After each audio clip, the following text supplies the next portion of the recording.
క్రీస్తునందు ప్రియులారా, మీకు శుభములు వందనములు తెలియజేస్తున్నాను. అనుదిన ధ్యానమునకు స్వాగతం. యోబు గ్రంథము 10వ అధ్యాయాన్ని మనం ధ్యానం చేస్తున్నాం.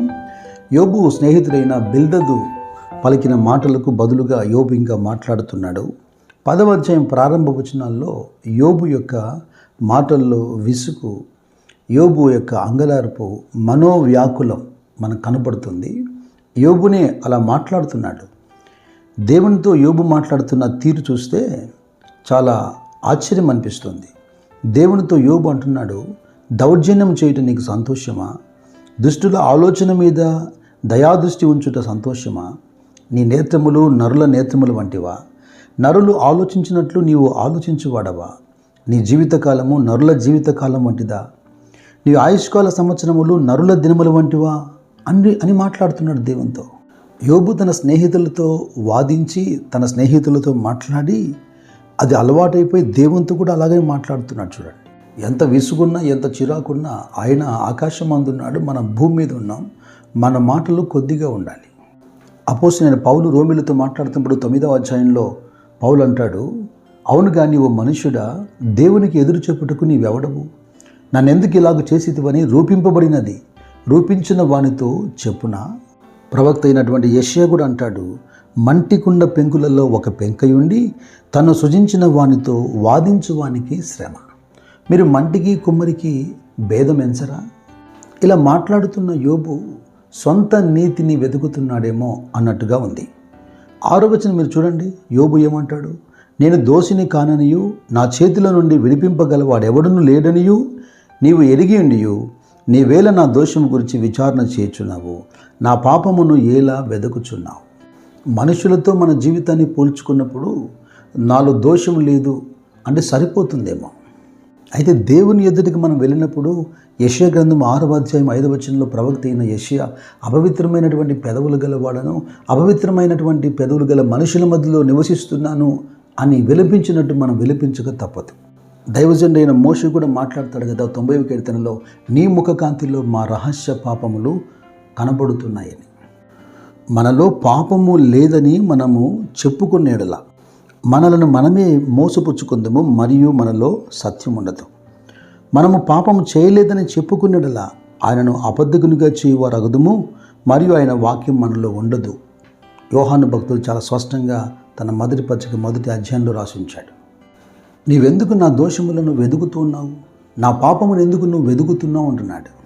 కీర్తనకారుడైన దావీదు 103వ అధ్యాయంలో 10వ వచనంలో ఏమని సెలవిచ్చాడు?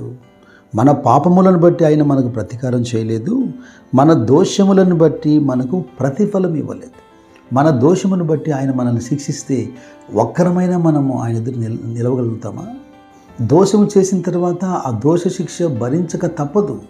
మరి మన దోషమును బట్టి మనల్ని శిక్షించలేదు అంటే దానికి బదులుగా ఆయన ఏం చేశాడు? ప్రవక్త అయిన యెషయా అంటున్నాడు 53వ అధ్యాయము 5వ వచనంలో, మన అతిక్రమ క్రియలను బట్టి అతడు గాయపరచబడెను, మన దోషములను బట్టి నలగొట్టబడెను, మన సమాధానార్థమైన శిక్ష అతని మీద పడెను, అతడు పొందిన దెబ్బల చేత మనకు స్వస్థత కలుగుచున్నది. మన దోషములను బట్టి ఆయన నలగొట్టబడ్డాడట. ప్రస్తుతానికి తను అనుభవిస్తున్నటువంటి శ్రమకు తన పాపం కారణం కాకపోవచ్చు, కానీ దేవునితో మాట్లాడే విధానం ఇదేనా? కొన్ని సందర్భాల్లో గ్రామాలకి సువార్తకి వెళ్ళినప్పుడు పాపం పేద ప్రజలు, కొంతమంది పెద్దమ్మలు స్త్రీలు ఉంటారు, వారికి పెద్దగా తెలివితేటలు ఉండవు, అవగాహన ఉండదు.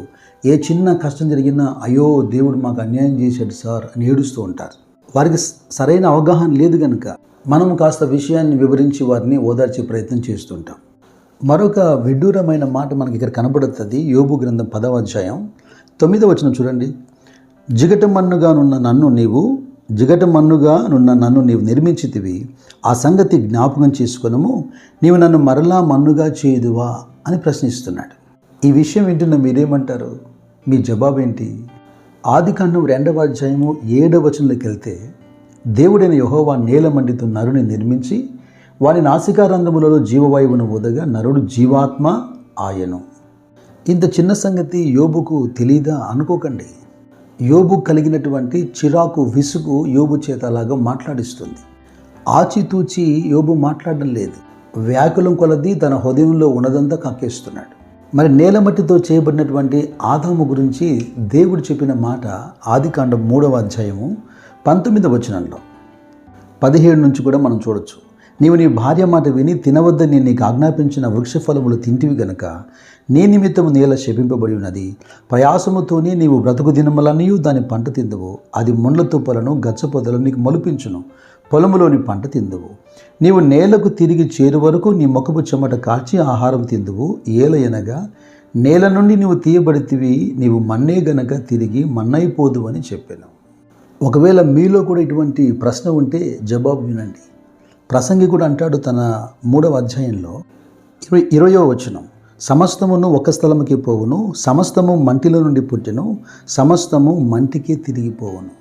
అయితే ఈ విషయమై ఏమాత్రము దిగులు పడకుండా కలవరపడకుండా దేవుడు నియమించిన క్రమాన్ని మనం మార్చలేం కనుక పాఠం ముగించక మునుపు మీకు ఒక మంచి మాట చెప్తాను. ప్రసంగి తన గ్రంథంలో 12వ అధ్యాయంలో ఈ విషయమై మరొక మాట పలికాడు. 12వ అధ్యాయము 7వ వచనం చూడండి. మన్నైనది వెనకటి వలనే మరలా భూమికి చేరును, ఆత్మ దాన్ని దయచేసిన దేవుని యొద్దకు మరలా పోవను.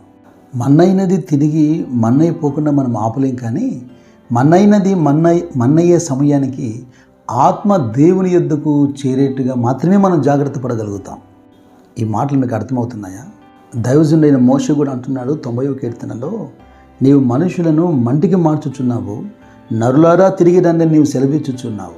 అపోస్తలుడైన పౌలు కూడా చాలా స్పష్టంగా మాట్లాడుతూ ఈ విషయమై కొరింథీయులతో 2వ పత్రిక 5వ అధ్యాయంలో భూమి మీద మన గుడారమైన ఈ నివాసము శిథిలమైపోతుంది అని చెబుతున్నాడు. అయితే చేతి పని కాక దేవుని చేత కట్టబడినదియు నిత్యమైనది అయిన నివాసము పరలోకమందు మనకున్నది. ఈ శరీరాన్ని పోగొట్టుకుంటున్న మనం దీనిపైన ఆ నివాసాన్ని ధరించుకుంటామంటాడు.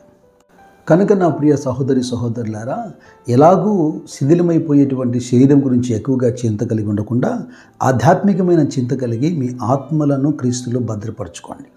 దేవుడటి కృప మెండుగా మీకు దయచేయును గాక. God bless you.